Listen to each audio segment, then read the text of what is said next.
Right now, Bear Lake is crowded and it's losing half an inch of water every day. It's enough that park managers on the north side are concerned they may have to close their last open boat ramp. News specialist Mike Anderson is there live to explain why this is happening and what it could mean for the Utah side of the lake. Mike? Yeah, Deanie, you know, as out of 3 ramps up here on the north, they're down to 1, and with hotter weather now and more water being used downstream, they're concerned that in the coming weeks they may have to shut it down.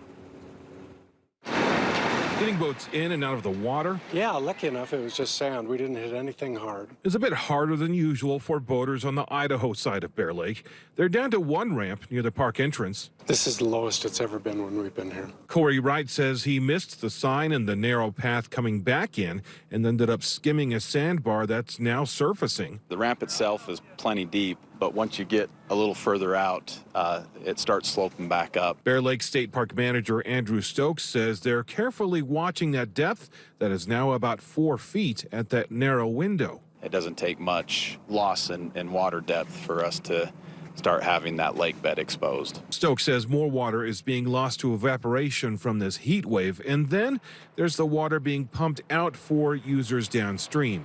They can lose up to a foot or more each month, which means by sometime in August, this ramp could close down. Once you get out there, it's beautiful. It's Blake Van Roosenthal's first time with a boat here. In addition to the sandbar, he says having only 1 ramp can get tricky. Yesterday, the wind came up.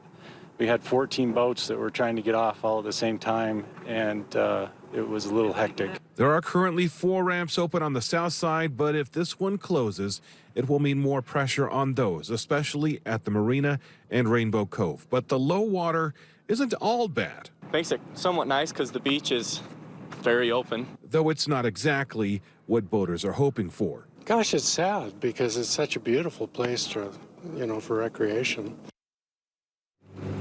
And according to state parks in Utah side, the marina has plenty of depth to get through the season, although Rainbow Cove, which is the other furthest north ramp for them, it could be impacted in about a month or so, as they're losing about 4 inches each week.